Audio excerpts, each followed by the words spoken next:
Bonjour à tous, aujourd'hui je reviens avec la magnifique Frankie. Moi je vous avoue que c'est ma robe préférée de cet été. C'est un petit bijou, elle tombe hyper bien et c'est un vrai plaisir de la coudre. Vous allez voir, nous l'avons fait en viscose palette parce que oui, nous avons mis du tissu en ligne palette qu'il nous restait de notre production. Donc n'hésitez pas à commander votre coupon. Prenez plutôt 3 mètres pour réaliser cette Frankie parce que vous allez voir, elle consomme énormément de tissu et je vous conseille de peut-être doubler les manches avec un autre tissu si vous voulez économiser un petit peu de toile. Donc c'est parti, on va commencer par le haut de Frankie.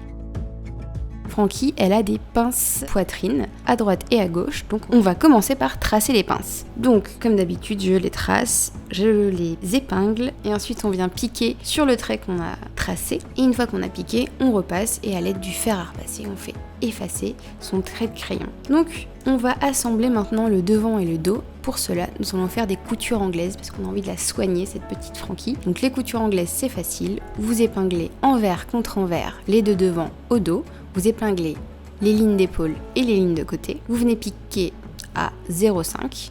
Vous repassez bien. Et ensuite, vous venez piquer endroit contre endroit. Vous pouvez remettre des épingles à 1 cm. On n'oublie pas de bien repasser son travail. Et maintenant, nous allons passer aux manches. Alors les manches, vous allez voir, elles se composent en 4 parties, 2 pour la manche gauche et 2 pour la manche droite. C'est exactement les mêmes. Pour la manche droite, vous doublez votre manche, donc vous fermez votre tube de manche du dessus et du dessous. Vous venez piquer à 1 cm.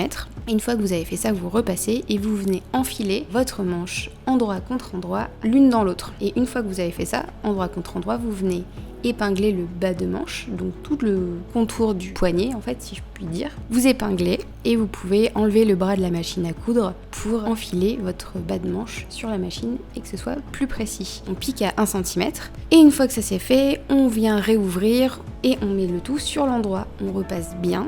Si vous ne voulez pas que le dessous de manche dépasse sur le dessus de manche, surtout si vous avez choisi 2 couleurs différentes, vous pouvez surpiquer le bas de la manche pour bien maintenir la doublure avec le tissu du dessus. Quand vous avez fait ça, vous pouvez venir faire une petite couture morte sur tout le pourtour de l'emmanchure. C'est pas obligatoire, mais si vous avez pris une viscose ou un tissu fluide, vraiment ce sera beaucoup plus confortable pour la suite. Et une fois que vous avez fait ça, vous faites exactement la même chose de l'autre côté. Ensuite, nous allons assembler les manches au haut de la robe. Vous avez des crans sur la tête de manche et sur l'emmanchure et vous venez en fait les faire coïncider et vous avez votre devant de manche et votre dos. Vous mettez des épingles, vous répartissez, il n'y a pas d'embut, il n'y a pas de galère et vous piquez à 1 cm.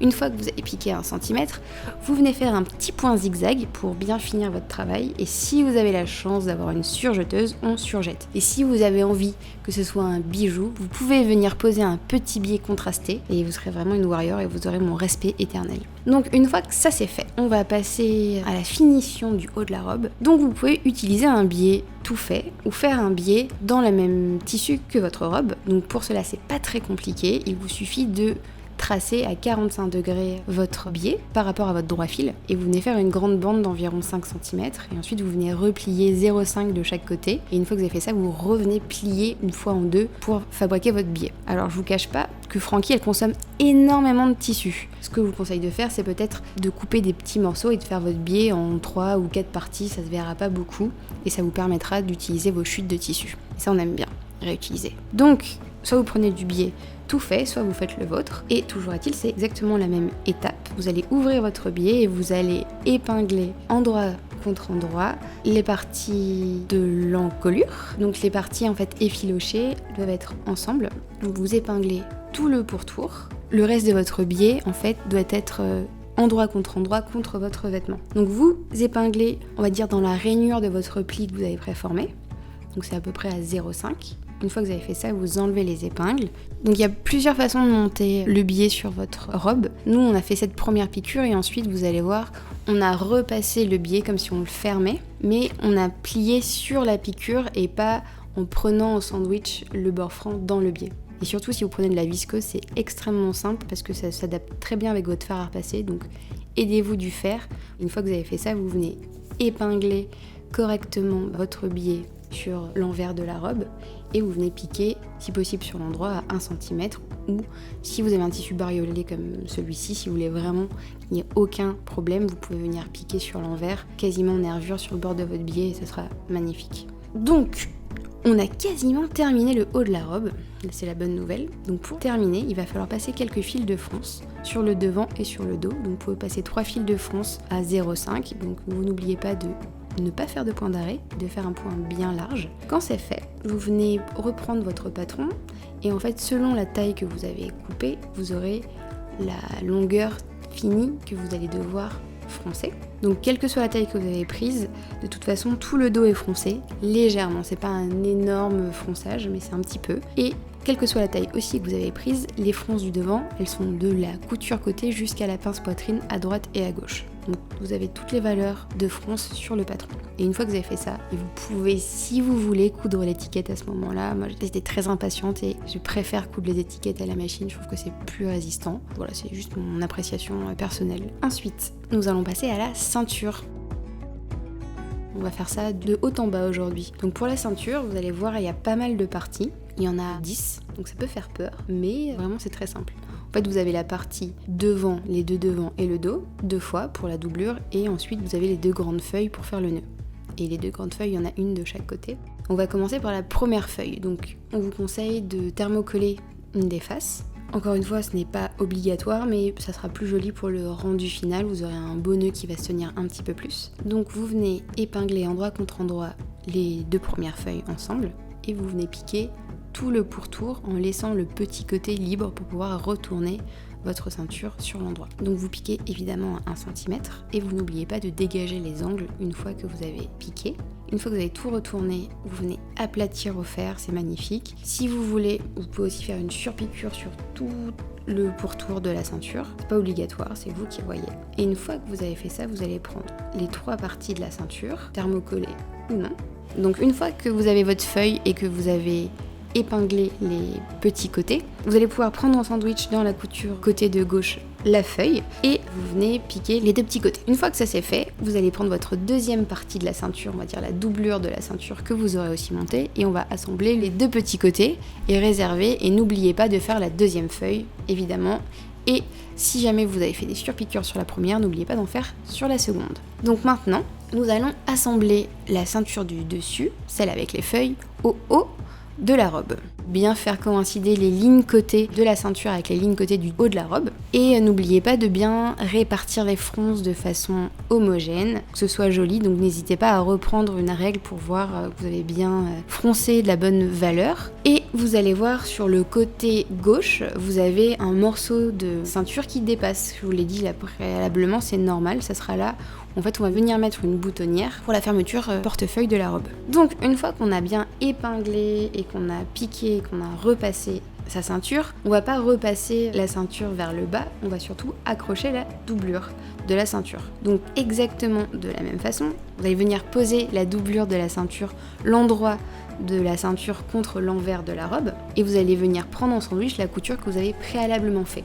Et attention, sur le côté droit de la vidéo, là, ou même le côté droit quand vous l'aurez sur vous, vous allez devoir accrocher la deuxième feuille dans la couture, le petit bout qui reste libre. Donc vous prenez ça en sandwich et surtout faites attention, quand vous allez piquer le petit côté et toute la ligne de la ceinture et l'autre petit côté sur la gauche, de ne pas prendre les feuilles dans la couture et dans l'emballement. Donc n'hésitez pas à mettre des petites épingles pour mettre les feuilles vers le haut. Donc une fois que vous avez piqué et que vous n'avez pas attrapé les feuilles au moment de votre piqûre, vous prenez une paire de ciseaux et vous venez cranter les petits angles sur les côtés, et ensuite vous enlevez les épingles et on vient retourner au fer, et c'est magnifique. Et là vous me dites, oui mais le bas de la ceinture il est libre. C'est bien normal, il va falloir qu'on accroche la jupe, et après vous pouvez aussi vous dire, trop bien, j'ai juste besoin d'un cache-cœur, je m'arrête là. Ça marche très bien avec un jean taille haute, c'est très cool. Donc j'ai envie de vous dire, on va passer à la jupe. Donc c'est parti pour la jupe. Donc la jupe elle consomme, ça on va pas se mentir, il y a 5 panneaux. Pour éviter de gaspiller du tissu, Laure me souffle dans l'oreille, n'hésitez pas à couper les pans de votre jupe en tête bêche. Elle se compose en 5 parties cette jupe, il y a un grand dos, 2 côtés et 2 devant. nous allons commencer par assembler le premier devant avec le premier côté et vous allez voir il y a des petits crans pour placer les poches. Donc les poches, rien de nouveau sous le soleil. On vient assembler la poche endroit contre endroit sur le devant et sur la partie du côté. On vient piquer à 1 cm entre les deux crans. On repasse pour ouvrir sa couture et ensuite on vient assembler le côté et le devant, toute la ligne du bas, le pourtour de la poche et le petit côté. Et on fait exactement pareil avec l'autre poche. Donc là vous avez déjà assemblé 2 et 2 parties, il n'y aura plus qu'à assembler ces 2 parties au dos. Donc pas très compliqué. On va faire une piqûre, un point zigzag. Vous pouvez faire aussi une couture anglaise si vous en avez envie. Et évidemment vous faites la même chose pour le dos et les côtés. Donc là vous avez assemblé toute votre jupe. Et c'est le moment que je déteste le plus, le moment de l'ourlet. Après, on a trouvé une super astuce qui est de préformer votre ourlet en venant piquer à 1 cm en couture morte tout le bas de votre jupe. Et en fait, ça va vous aider à entraîner le tissu dans une jolie courbe avec le fer à repasser. Et une fois que ça c'est fait, on peut mettre quelques épingles surtout là où ça tourne. Et on vient piquer à 1 cm sur l'endroit parce que c'est plus joli, mais une fois encore, si vous avez fait quelques petits plis et que vous n'êtes pas sûr de vous, sur l'envers vous pouvez le faire et on dira rien.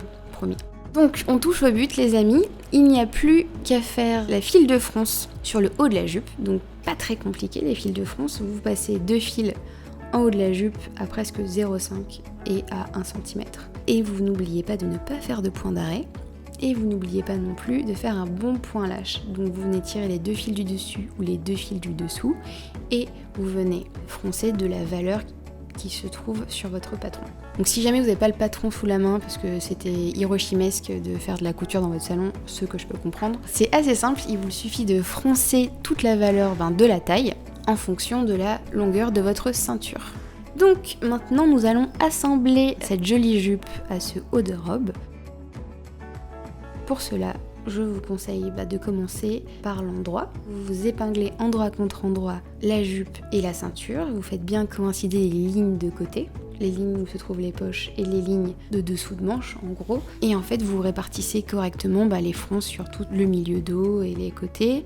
Et ensuite, il n'y a plus qu'à mettre des épingles et à piquer à 1 cm. Donc, quand ça c'est fait, vous enlevez les épingles, vous repassez bien le haut de votre jupe vers l'intérieur de votre ceinture pour bien aplatir le tout. Et vous pouvez préplier la doublure de la ceinture à 1 cm pour venir fermer et prendre en sandwich votre valeur de couture de votre jupe et de la ceinture à l'intérieur de la ceinture. Donc vous prépliez, vous vous aidez du fer, vous aplatissez bien, vous mettez des épingles et c'est parti. Là, on pourrait aussi faire une couture à la main pour rendre le travail encore plus magnifique ou piquer à quelques millimètres du bord, à l'endroit ou à l'envers, comme vous voulez. Moi, je l'ai fait à l'intérieur de la jupe parce que j'avais trop peur qu'il y ait un bout de jupe qui dépasse.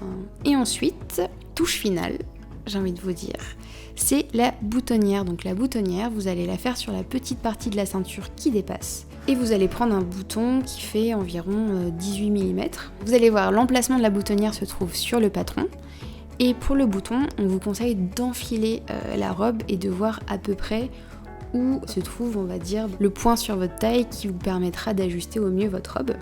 Et ensuite de coudre le bouton. Vous pouvez mettre une pression aussi de la même façon. Je vous conseille surtout de prendre la partie mâle et de la mettre à la place de la boutonnière et la femelle à la place du bouton. C'est moins gênant au moment de fermer sa robe. Ensuite, on coud le bouton et j'ai envie de vous dire tada!